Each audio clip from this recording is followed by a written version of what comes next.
Chicago's most powerful real estate mogul believed he had every variable accounted for: the market, the margins, the merger, and the woman on his arm.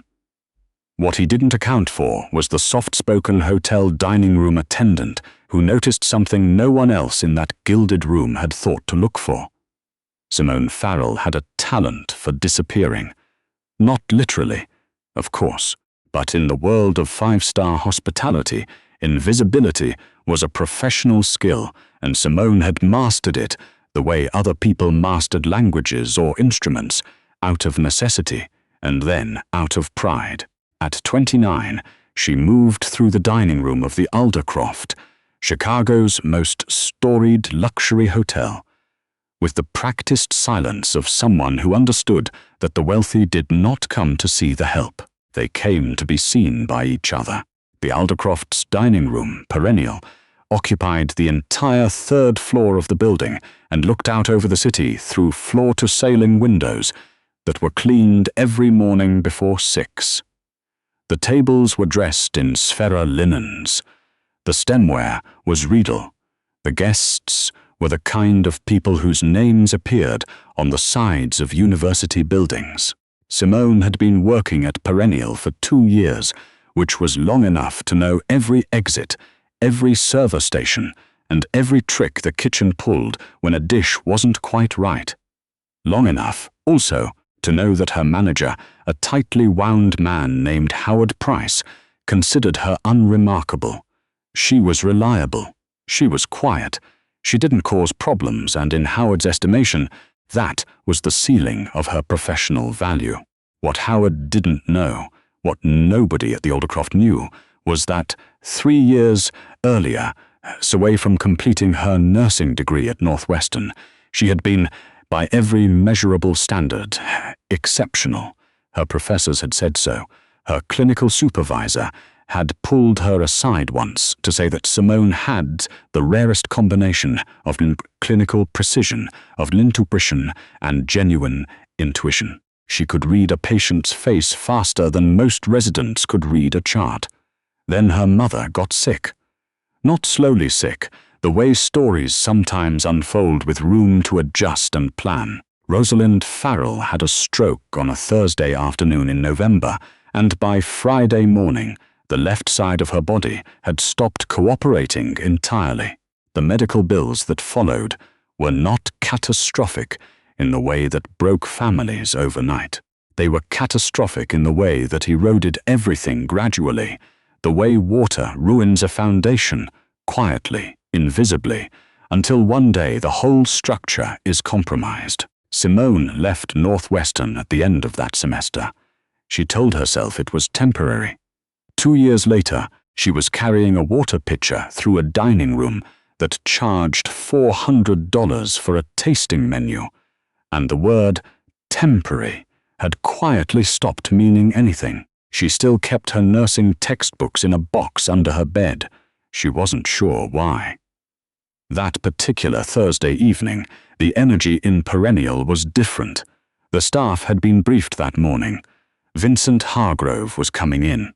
Vincent Hargrove, the founder and CEO of Hargrove Development Group, a real estate conglomerate that had reshaped Chicago's skyline over the last 15 years and was currently closing what the financial press was calling the most significant commercial property acquisition in the Midwest in a decade. He was 52, unmarried in the way that very powerful men sometimes were, surrounded by people, intimate with no one.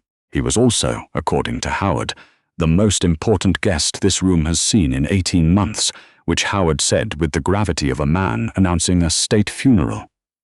The private dining suite at the back of Perennial was booked for the evening. Simone was assigned to the secondary service station closest to it, close enough to assist, far enough to be invisible. Her job was water glasses and bread. Nothing more. Howard had made that clear with the particular specificity he reserved for employees he trusted to be competent and expected to stay silent. When the Hargrove party arrived, Simone was at her station, and she watched them the way she watched every table, cataloguing out of habit. Vincent Hargrove came first. He was tall and broad-shouldered, with the kind of controlled stillness that people acquired after decades of sitting across negotiating tables from people who were trying to take things from them. He moved with deliberate economy, nothing wasted. Behind him came a woman Simone didn't immediately recognize, though she would later understand. She should have. Diane Hargrove, Vincent's mother, was 76 years old. She wore a cream-colored cardigan over a silk blouse, and her silver hair was cut close to her head in a style that was elegant in its simplicity. She walked with a slight hesitation in her left foot, barely perceptible, but Simone noticed it the way she noticed everything that didn't quite fit the pattern around it. Last through the door was a man Simone immediately distrusted, though she would spend the next hour convincing herself she was being unfair. His name, she would learn, was Garrett Locks. He was Vincent's chief operating officer, and, as of 3 months prior, his mother's live-in care manager. He was handsome in the particular way of someone who had spent considerable effort making himself appear effortlessly handsome. His suit was perfectly fitted, his smile arrived slightly too quickly and departed slightly, too slowly, the way a smile does when it isn't attached to anything genuine. Underneath, he guided Diane to her chair with his hand on the small of her back, and the gesture looked attentive. Simone watched Diane's shoulders tighten fractionally when his hand made contact. She wasn't sure why. The dinner began the way these dinners always did at Perennial. The head server for the suite, a polished man named Elliot, appeared with the evening's menu and recited it with the rehearsed fluency of someone who had committed several hundred dishes to memory over a long career. Vincent listened with half his attention, the other half fixed on his phone. Garrett listened with elaborate focus, asking Elliot clarifying questions about preparation methods in a way that suggested he wanted to be seen, taking the evening seriously. Diane sat at the edge of the conversation. Simone watched her from the station. The older woman held her menu open, but her eyes weren't moving across the page.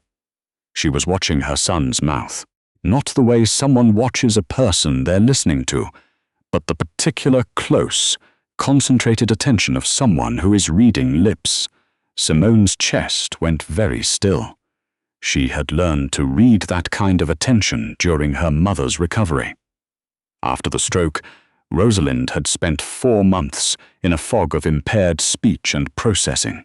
Simone had learned, during those months, to communicate in whatever way worked: gestures, written notes, exaggerated mouth shapes. She had also spent enough time in clinical settings to recognize the specific exhausting portion of their hearing, and had adapted by watching faces instead of listening to rooms. Diane Hargrove was hard of hearing, possibly profoundly so. And Garrett Locke, Simone noticed over the next 10 minutes, kept turning his head away when he spoke to her. Not dramatically. Not in a way that anyone glancing at the table would clock as deliberate, but with a consistent, patterned regularity that Simone recognized as intentional. Every time Diane leaned forward slightly, her body's unconscious attempt to close the distance and catch the visual of someone's lips, Garrett would shift his chin a few degrees away. He'd reach for his water glass. He'd turn to address Vincent. He'd produce his phone and angle the screen toward Vincent, as if referencing something important. He was doing it on purpose, systematically cutting Diane out of every exchange, using her hearing loss as the mechanism, and doing it so smoothly that Vincent, who was distracted and trusting, hadn't noticed a thing.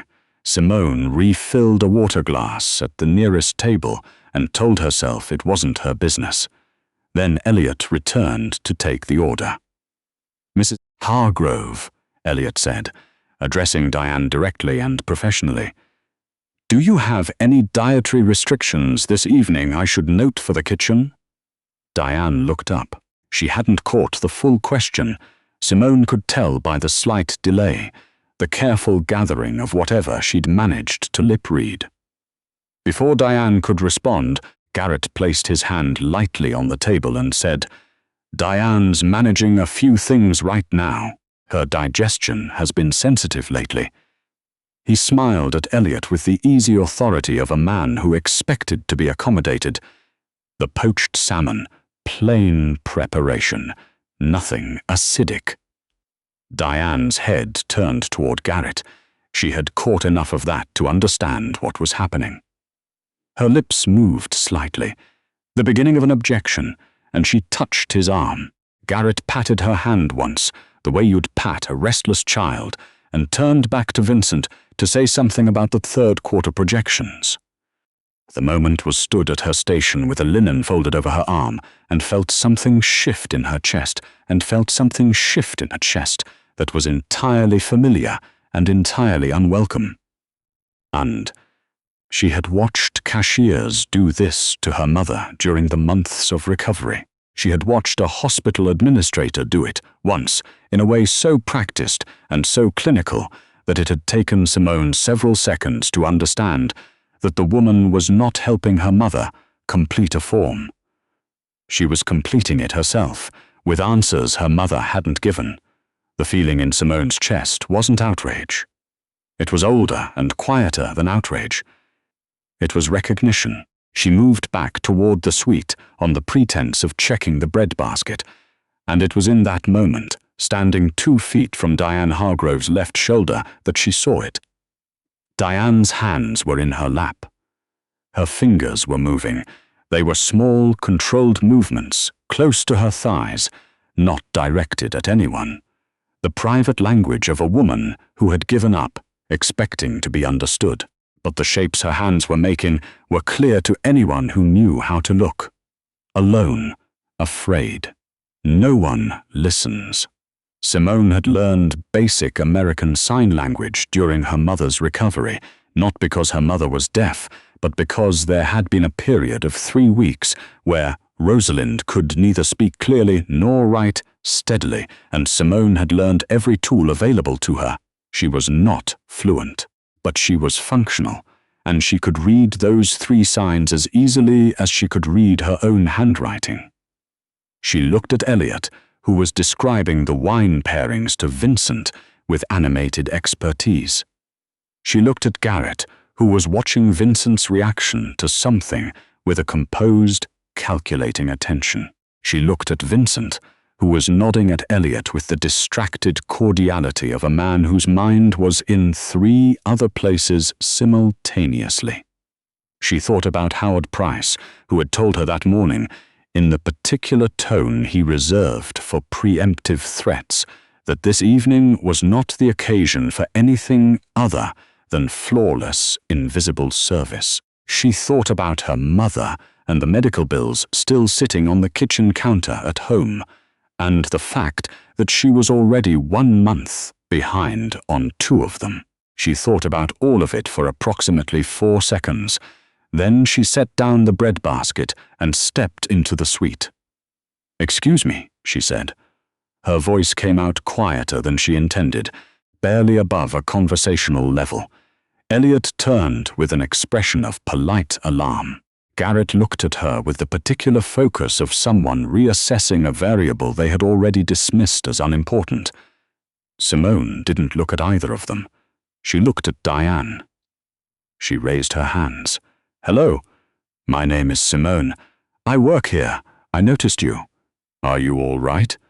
Do you want something different to eat?" Her signing was imperfect. She knew her grammar was clumsy in places, and her hand shapes for a few letters were approximate rather than precise. But she kept her face open and her eyes on Diane's face, and she made sure every sign was legible. For a long moment, Diane simply stared at her. Then something happened in Diane Hargrove's expression that Simone had seen only a handful of times in her life, and each time it had made her throat ache. It was the particular undoing of someone who has been alone in a room full of people and has just been spoken to. Diane's chin trembled, her eyes filled, and then her hands came up from her lap and she signed back, not haltingly, but with the fast, fluent confidence of a woman who had been signing her whole life and had simply been deprived of anyone to son. I have been trying to tell my son, something is wrong. Garrett, he controls everything, my mail, my nurses, my doctor. He told the doctor I have dementia. I do not have dementia. I am deaf, not gone. Simone's hands were steadier than the rest of her as she signed back. Tell me more. I am listening. Diane signed quickly now, the signs coming in rapid compressed bursts, years of suppression releasing all at once. He has papers, medical papers. He wants to put me in a facility. He says I cannot care for myself. But it is not about my care, it is about the company. Vincent is giving me 7% of the new development trust. If I am declared incompetent, that 7% goes to the managing partner. That is Garrett. I saw the documents on his desk. I was not supposed to see them. He does not know I can read. The breadbasket was still in Simone's left hand. She was not aware of it. He has the papers tonight? She signed. In his bag. The black one. He brought them to have me sign after dinner when Vincent steps away. He told me this morning I was signing financial documents. But they are not financial documents. I know what those look like. I have been signing them for 30 years. Simone lowered her hands. She became, in that moment, acutely conscious of the three people watching her. Elliot, with confusion, Garrett, with an alertness that had sharpened considerably in the last 90 seconds, and Vincent Hargrove, who had put staring at the exchange between the dining room attendant and his mother with an expression somewhere between bewilderment and the first edge of something more complicated. What is she doing? Vincent asked, not unkindly, but with the directness of a man unaccustomed to confusion. I'm not entirely sure, Garrett said. His voice was controlled. It looks like she's trying to communicate with your mother. I'm not sure that's appropriate for the... She's signing. He looked at Simone. Are you? Do you know sign language? Some? Simone said. Her voice was steadier now. The decision had already been made. Everything after this was just execution. Mr. Hargrove, your mother has been trying to speak with you. I think you should hear what she's saying. Vincent looked at his mother. Diane was watching him with her hands folded on the table. Now, her chin lifted, her eyes red but clear. What has she been saying? He asked. Garrett cleared his throat. I'm sure Diane is just. She sometimes gets confused in unfamiliar environments. The doctor mentioned, You can let her answer, Vincent said quietly, without looking at Garrett. There was something in his voice that Simone couldn't quite name. Not suspicion, yet, but the precursor to it, the particular stillness of a sharp mind that is beginning to examine it. Simone took a breath. Simone took... Your mother says she is not confused. She says her hearing is significantly impaired, but her cognition is completely intact. She says she has been trying to reach you for several months, but her correspondence has been managed by Mr. Locke, and she has not been permitted to communicate with you privately. Vincent's face was very still. Garrett exhaled through his nose. That's a significant misrepresentation of. She also says, Simone continued, and she kept her eyes on Vincent because she had learned, in the clinical environments she'd trained in, that the moment you look away from the person you need to reach, you lose them. That Mr. Locke has prepared documents for her to sign this evening. She believes they are incompetency papers, not financial disclosures. Not financial disclosures. She says her share in the development trust transfers to the managing partner if she is declared legally incompetent. The silence in the private suite was complete. Vincent Hargrove turned his head and looked at Garrett Locke. It was not a sharp look. It was, in some ways, worse. It was the look of a man with an extraordinarily well-developed instinct for deception, who was in the process of running a rapid and devastating internal accounting. "That's absurd," Garrett said. His voice had not changed. His expression had not changed. This, Simone would think later, was the tell. "Vincent, I have been managing your mother's care for 3 months at your request. The idea that I would. This woman has clearly been fed information by your mother during a moment of confusion. Show me your bag," Vincent said. A pause, brief and, to someone paying attention, extraordinarily informative. "Vincent, I really don't think, Garrett." Vincent's voice had not risen. It didn't need to. "Show me your bag."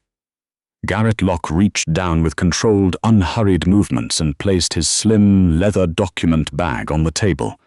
He unclipped the closure. He extracted a folder himself, making sure, Simone noticed, to be the one to control what came out of it and in what order. But Vincent reached across and took the folder from his hands before he could open it himself. He read in silence for 40 seconds. Simone watched his jaw tighten at around the 15-second mark and not release. Then he set the folder on the table and looked up. "These aren't financial disclosures," Vincent said. His voice was very quiet. "This is an application for involuntary guardianship. My signature is on the cover sheet as the initiating family member." He looked at the page again. "That is not my signature." Garrett said nothing. "My mother's attending physician is listed as Dr. Raymond Callister." Vincent looked up. "I authorized Dr. Callister's engagement last year for her cardiac monitoring, not cognitive assessment." "Who authorized the cognitive assessment?" Silence. "Who changed her nursing staff in September?" Silence. "You have been managing her care for 3 months," Vincent said. He placed the folder carefully back on the table. "She has been in this city for 3 months, and I have spoken to her 4 times by phone, with you present in the room. She never complained." He paused. "You were sitting with her during those calls." He turned to look at his mother. Diane Hargrove was watching her son's face with the concentrated attention she'd been using all evening, reading every word from his lips. When his eyes found hers, she raised her hands and signed something short. Simone translated quietly. "She says, 'I tried to write you letters. They never arrived.'" Vincent closed his eyes for approximately 3 seconds. When he opened them, he looked at Garrett Locke with the expression of a man who has built an empire on the ability to identify structural failure before it becomes collapse, and who has just identified, too late, catastrophic one. "Get out," Vincent said. "Vincent, if you'll just let me explain the reasoning. You forged my signature on a guardianship application to transfer my mother's trust allocation to yourself." Vincent stood up. He was not a physically imposing man, but the room felt smaller when he rose. "You systematically isolated a 76-year-old woman who trusted you with her physical care. You intercepted her mail. You brought her to a dinner tonight, intending to have her sign documents under the impression they were something else, after which you planned to file for her legal incapacitation before the development trust closes at the end of the month." His voice remained level throughout all of this. That was somehow the most frightening thing about it. "I will not be explaining to you why I'm asking you to leave. You already know why. Leave the documents. Leave your key to the Lakeshore apartment. And if I find that anything has been removed from my mother's personal correspondence or her home, I will refer the entirety of this to the Attorney General's office before the week is out." Garrett Locke straightened his jacket. He looked, for a moment, as though he might attempt one more round of composure. He didn't. He left without a word, and the sound of the suite door closing behind him was very quiet and very final. For a long moment, no one in the room spoke. Vincent walked around the table to his mother. He crouched beside her chair so that his face was at her level. He said something to her, slowly, his lips forming each word with exaggerated clarity, the unpracticed but genuine effort of a man who had failed to learn his mother's language and was doing the only inadequate thing he knew how to do in the absence of it. Diane reached out and held his face in both hands for a moment, the way mothers do. Not to comfort, exactly, but to make contact, to confirm that the person in front of them is real. Then she looked up at Simone. Her hands moved. Simone translated without being asked, her voice soft. She says thank you. She says she stopped expecting anyone to see her. Vincent stood up. He looked at Simone the way people look at someone when they are trying to recalibrate how they have understood a situation. He looked at her uniform and her water pitcher and the bread basket she'd apparently been holding this entire time, and something in his expression shifted from the cold precision of the last several minutes into something considerably more human. "You stepped in knowing I might have you removed," he said. "I almost didn't," Simone said honestly. "What changed your mind?" She considered the question. Outside the tall windows, Chicago's lights were beginning to brighten against the darkening sky. She was signing to herself, Simone said. Not to anyone, just privately. She'd stopped expecting a response. She paused. "I couldn't watch that." Vincent was quiet for a moment. "How do you know sign language?" "My mother had a stroke 3 years ago. I was in nursing school. She couldn't speak for a while, so I learned whatever I could to reach her." "You were in nursing school." I had to stop. He didn't ask why. People who had built things from difficult circumstances had a specific intuition about that kind of answer, a recognition of the particular geography of a life that had to be rebuilt around something unexpected. Howard Price appeared at the edge of the suite, pale and damp with the anxiety of someone who had been standing outside a door for a difficult conversation and was now trying to assess the damage. "Mr. Hargrove, I want to express on behalf of the Aldercroft our sincerest apologies for any disruption." "She didn't disrupt anything," Vincent said, without looking at Howard.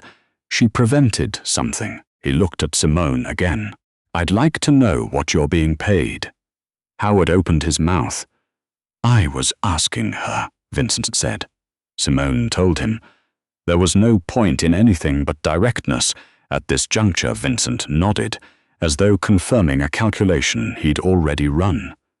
"I'm establishing a family communications office within Hargrove Development.